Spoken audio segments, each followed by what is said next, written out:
Guys, pernah nggak kebayang kalian ada rumah yang megah di tengah kota elit di Jakarta yang harusnya penuh kemewahan dan juga prestis, tapi justru berubah jadi legenda horor paling ikonik di negeri ini. Bukan di desa terpencil, bukan di hutan angker, tapi ini ada di Pondok Indah, kawasan yang identik dengan rumah-rumah pejabat, artis, dan orang super kaya. Dan di sanalah seorang guest kita yang bernama Andri, tahun 2007 mengalami sendiri kejadian mistis yang sampai sekarang masih bikin merinding kalau diceritain. Malam itu ia sekedar iseng lewat depan rumah kosong yang berubah jadi malam yang bikin hidupnya nggak pernah sama lagi.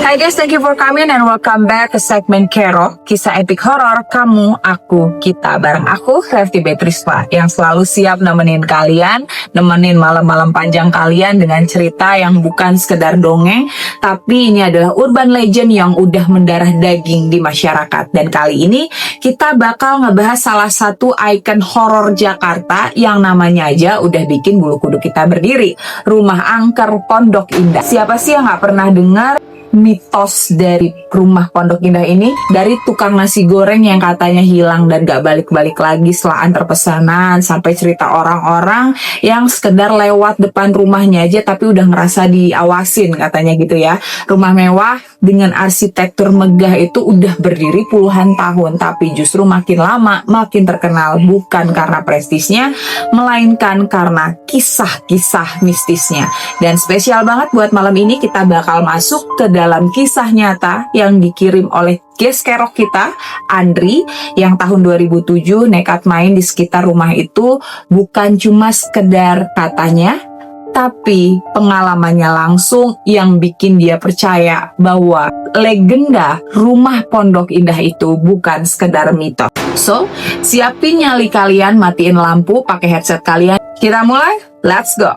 Semua berawal dari obrolan ringan di kantin kampus. Sore menjelang maghrib, Andri duduk bareng beberapa temannya. Ngobrol ngalar ngidul soal hal-hal receh, sampai tiba-tiba topik beralih ke cerita-cerita horor yang lagi hit saat itu ya guys ya. Ada yang bahas hantu jeruk purut, ada yang cerita soal kisah mistis di jalan tol, sampai akhirnya seorang temannya nyeletuk dengan nada penuh rahasia. Kalian pernah dengar nggak rumah angker di Pondok Indah? Suasana langsung berubah, tadi ketawa-tawa, sekarang mereka semuanya hening. Maksud lo yang rumahnya gede di pojok jalan itu bukan sih? Yang katanya suka ada orang yang minta tolong? Timpal salah satu temannya dengan nada menurun guys. Dan disitulah pertama kalinya Andri mendengar detail tentang rumah itu. Cerita yang konon sudah beredar bertahun-tahun, sebuah rumah megah di tengah komplek elit Pondok Indah yang dibiarkan kosong. Tapi selalu ada kisah seram mengelilinginya. Katanya pernah ada supir taksi yang disuruh berhenti di depan rumah itu, lalu seorang perempuan cantik naik dan minta diantarkan. Tapi begitu sampai tujuan, penumpangnya lenyap begitu aja dan supirnya cuma mendapati dirinya parkir di depan rumah kosong itu. Ada juga cerita tentang seorang anak kecil yang suka melambai dari balkon lantai 2. Orang-orang yang lewat malam-malam sering lihat, padahal rumah itu udah lama ditinggalin. Dan gosip yang paling bikin merinding adalah kadang terdengar suara pesta dari dalam, lengkap dengan musik dan juga tawa, padahal jelas-jelas rumah itu gelap gulita. Andri mendengarkan semua dengan antusias. Jujur dia bukan tipe orang yang gampang takut ya. Justru dia suka banget uji nyali, apalagi kalau ada kesempatan ngebuktiin bahwa semua cerita itu cuma sugesti. Jadi begitu temannya bilang, ayo kapan-kapan kita kesana langsung ya Andri. Iseng aja nongkrong depan pagarnya. Andri langsung nyeletuk, gas, malah gue yang paling depan. Dia bilang gitu guys. Tawa meledak, tapi dalam hati Andri ada perasaan aneh. Bukan cuma penasaran biasa, rasanya kayak ada sesuatu dalam cerita yang bikin jantungnya berdegup lebih kencang. Kayak ada dorongan halus yang berbisik, datanglah, lihat sendiri. Beberapa hari kemudian, sore yang panas di Jakarta berubah jadi malam yang lengang. Jalanan Pondok Indah dengan pohon-pohon rindang di kanan kiri terasa beda buat Andri. Dia naik motor bareng Bima, temennya yang paling gampang diprovokasi. Motor metik hitam mereka meluncur mulus melewati rumah-rumah mewah yang berdiri gagah seperti istana kecil. Disinilah ironi itu kerasa banget guys. Pondok Indah itu adalah simbol elit di Jakarta. Rumahnya itu tinggi-tinggi, pagarnya megah, lampu taman terang, penjaga keamanan patroli dengan mobil. Tapi di tengah kemewahan itu ada satu titik gelap, sebuah rumah yang justru mencolok karena berbeda. Begitu belokan itu dilewati, Andri langsung tahu mana rumah yang dimaksud ya guys ya. Dari kejauhan rumah itu sudah terasa auranya. Besar, bertingkat 2, dengan pilar-pilar tinggi yang seharusnya megah, tapi kini kusam, tak terurus. Jendelanya besar-besar, tapi semuanya gelap gulita. Kaca kotor, penuh debu, sebagian retak, dan taman depannya liar, dipenuhi ilalang dan pohon pisang yang tumbuh tak terkendali. Dan pagar besi setinggi hampir 2 meter itu berdiri angkuh. Catnya mengelupas, karat di sana sini. Kontras banget dengan rumah tetangga di kanan kirinya yang indah, penuh bunga dan juga lampu-lampu hias. Andri berhenti di pinggir jalan, motornya pelan. "Bi, ini dia kan?" tanya dengan suara pelan seolah takut rumah itu bisa mendengar. Bima mengangguk cepat, matanya nggak lepas dari bangunan itu. "Iya Andri, sumpah ya, dari kejauhan aja udah nggak enak banget ngelihatnya." Andri ikut terdiam. Untuk pertama kalinya dia ngerasain langsung energi yang selama ini cuma dia dengar dari gosip guys. Ada hawa dingin yang keluar dari arah rumah itu meskipun malam itu udara Jakarta masih gerah. Angin yang lewat di depannya berbeda. Rasanya berat, dingin, dan bikin bulu kuduk berdiri. Yang bikin makin merinding adalah Andri merasa rumah itu kayak hidup. Jendela-jendela yang gelapnya itu seperti mata besar yang memperlihatkan siapa saja yang berani datang. Pintu depannya yang tertutup rapat seperti mulut yang menahan sesuatu di dalamnya. "Dri, gue ngerasa kayak rumah itu manggil kita," bisik Bima, suaranya itu bergetar. Andri menelan ludah, dia juga merasakannya.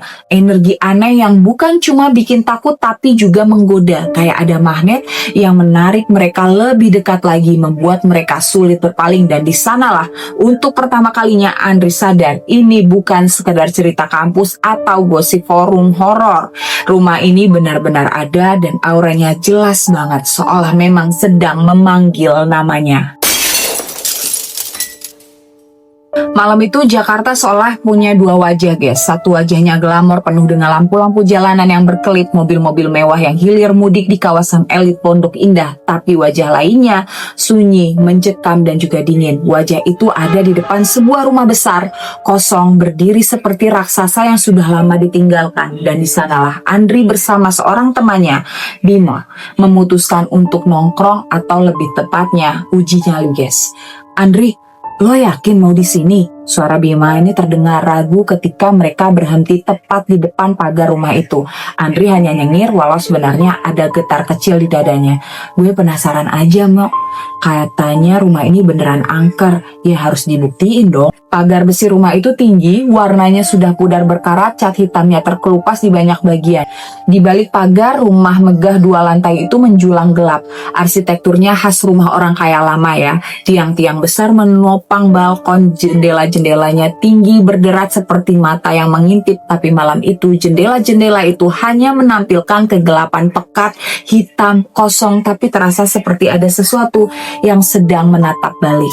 Andri menyalakan rokok, asapnya melayang terbawa angin malam yang dinginnya menusuk kulit. Padahal ini Jakarta bukan puncak, tapi entah kenapa hawa di depan rumah itu beda, lebih dingin, lebih lembab, dan lebih berat. "Lo nggak ngerasa, Mo, hawanya aneh?" gumam Andri. Bima mengangguk cepat, kayak ada yang ngintipin kita dari dalam ya. Andri tersenyum miring, "Itu sugesti lo kali ya." Tapi dalam hati Andri juga ngerasain hal yang sama ya. Matanya berusaha menembus kegelapan di balik jendela. Lalu tiba-tiba dari dalam rumah terdengar suara krek panjang, seperti kursi yang diseret di atas lantai kosong. Andri dan Bima langsung saling pandang dan wajah mereka pucat. "Lo dengar itu?" tanya Bima dengan suara hampir berbisik. Andri mengangguk pelan. "Iya, jelas banget." Suara itu berhenti, hening kembali, tapi di detik berikutnya terdengar lagi, kali ini lebih jelas, seperti ada yang beneran sedang menarik kursi dari ruang tengah. Suara itu datang dari tengah rumah ya, area tengah rumah di sana. Padahal jelas-jelas semua orang tahu rumah itu udah kosong bertahun-tahun. Andri berusaha menguatkan diri. Mungkin tikus atau kayu tua yang bergeser sendiri katanya. Tapi lidahnya keluh dan nada suaranya terdengar tidak meyakinkan, bahkan buat dirinya sendiri sendiri. Bima menggeser duduk lebih dekat ke motor. Tikus apaan bisa nyeret kursi segede itu, Ndri? Sebelum Andri sempat menjawab, sebuah cahaya samar tiba-tiba terlihat dari dalam rumah. Dari balik tirai kusam di lantai 2, muncul cahaya kuning redup seperti lampu minyak atau lilin. Bukan cahaya listrik yang terang, tapi cahaya hangat yang berkelip dengan pelan dan yang bikin bulu kuduk berdiri. Adalah tirai itu bergoyang seolah ada seseorang yang sedang berdiri di belakangnya. Andri dan Bima terpaku, rokok di tangan Andri hampir jatuh. "Mo, itu lampu kan? Ada orang kan di dalam?" Suaranya tercekat. "Mana ada orang tinggal di sini, Dri? Ini kan udah kosong." Bima bergetar. "Anjir, gue nggak kuat." Tiba-tiba motor Andri yang terparkir di depan rumah mati sendiri, guys. Mesin yang tadi masih menyala ngeng-ngeng pelan mendadak berhenti dengan suara dek. Lampu motornya pun ikut padam, gelap, sunyi, seolah ada sesuatu yang sengaja memutuskan aliran energi di sekitar situ. Andri langsung panik. "Lah, kok mati sih? Ini motor baru kan, Mo?" Bima makin pucat. "Udah, Andri, cabut aja. Sumpah gue ngerasa udah ada yang nggak bener di sini." Andri mencoba menyalakan lagi. Ditarik starter, mesin cuma ngeklik-ngeklik, tapi nggak mau hidup, lampunya juga nggak nyala. Gila, kayak aki abis, padahal tadi masih normal. Sementara itu, suara di dalam rumah makin jelas. Bukan cuma kursi yang diseret, tapi juga seperti ada suara langkah kaki berat. Duk, duk, duk. Berjalan di lantai kayu, pelan tapi ritmenya konstan. Langkah itu seperti mendekat ke jendela. Andri terdiam, matanya terpaku ke jendela lantai 2. Cahaya samar itu masih ada, bergoyang, dan tiba-tiba seolah ada sesuatu yang menyibak tirai sebentar. Cukup untuk menampakkan bayangan hitam tinggi berdiri tegak, tak ada detail wajah, hanya siluet, tapi aura mencekamnya bikin jantung Andri hampir berhenti. Bima menjerit kecil, "Astaga, Andri, ada orang hitam di jendela." Andri refleks berdiri, nafasnya terengah. "Lo yakin? Jangan-jangan lo halu." "Gue nggak halu, gue lihat di atas tinggi banget." Di detik berikutnya motor Andri tiba-tiba nyala sendiri, mesinnya bergetar, lampu depannya menyala terang padahal tadi mati total dan suaranya meraung keras brak, bikin Andri dan Bima loncat kaget seolah ada yang sedang main-main dengan mereka. "Cabut sekarang!" teriak Bima langsung lompat ke jok belakang.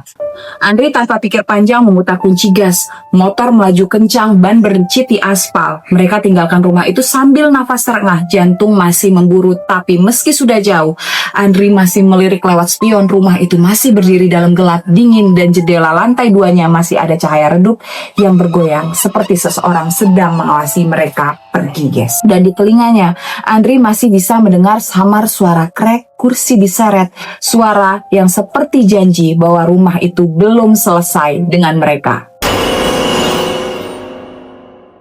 Malam kedua, rasa penasaran Andri bukannya surut ya, malah makin menjadi-jadi. Setelah pengalaman motor mati sendiri dan munculnya cahaya samar di lantai 2 rumah Pondok Indah itu, Bima jelas kapok ya. Dia udah bilang sendiri berulang-ulang kali, "Gue nggak mau balik lagi ke sana, Andri, sumpah." Tapi Andri lain cerita. Ada magnet aneh yang bikin dia ngerasa ditarik balik ke rumah itu, kayak ada bisikan yang bikin dia harus datang lagi dan harus lebih dekat lagi, seolah rumah itu sendiri yang memanggilnya. Maka malam itu dengan 1000 bujuk rayu, akhirnya Bima ikut lagi, guys. Walau mukanya udah kayak orang yang mau dihukum mati ya. "Dri, kalau sampai ada apa-apa gue sumpahin lo ya, serius," katanya sepanjang malam. Mereka sampai lagi di depan pagar rumah itu. Jalanan Pondok Indah lengang, hanya suara jangkrik samar dan sesekali mobil mewah melintas jauh di jalan utama.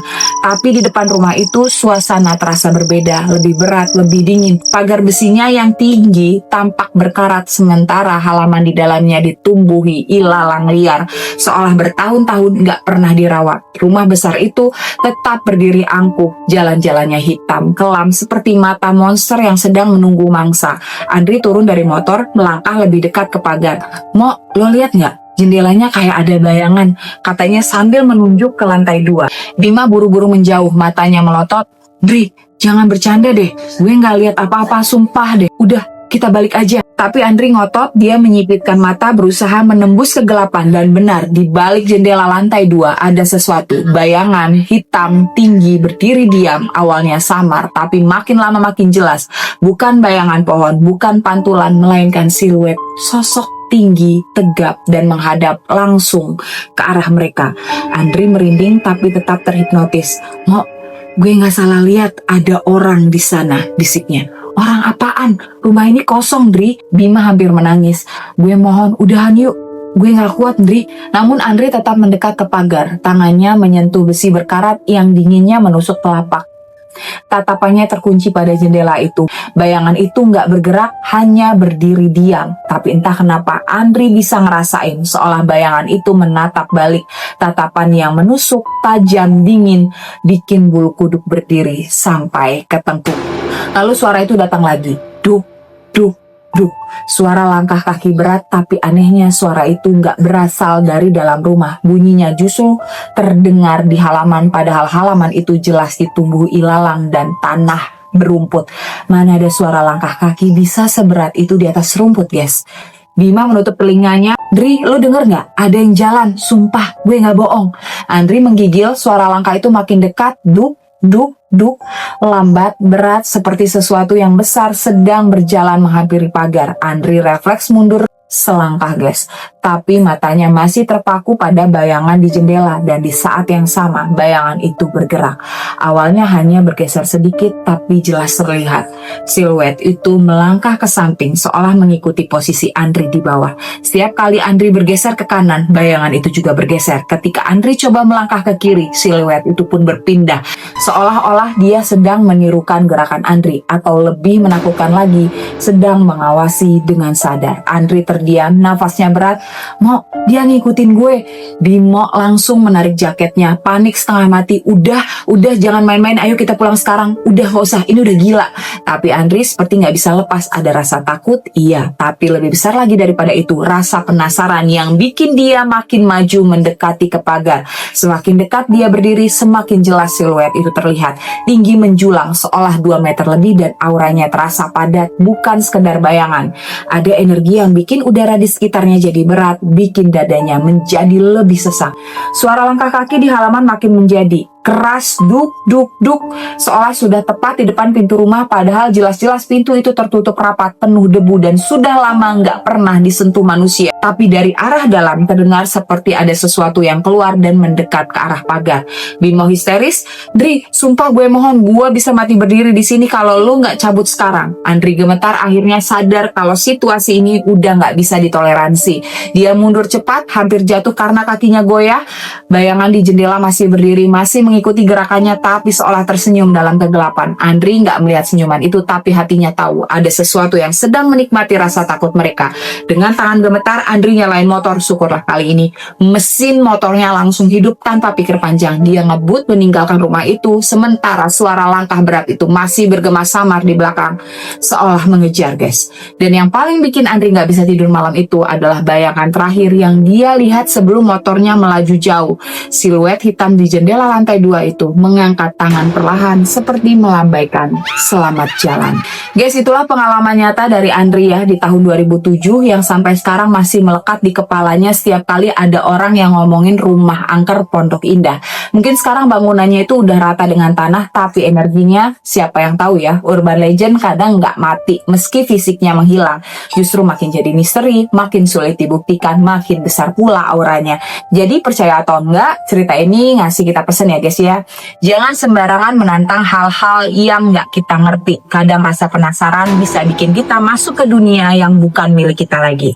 Kalau kalian suka sama cerita ini, jangan lupa untuk like, komen, juga subscribe channel ini biar kita bisa terus bareng-bareng menggali kisah-kisah horor yang nyata, urban legend, sampai misteri yang kadang bikin kita merinding tapi juga nagih ya buat didengerin. Tulis di kolom komentar kalau kalian punya pengalaman serupa atau ada tempat angker lain yang pengen kalian request buat aku ceritain di segmen Kerok. Karena cerita kalian, pengalaman kalian bisa jadi bagian dari episode berikutnya ya guys ya.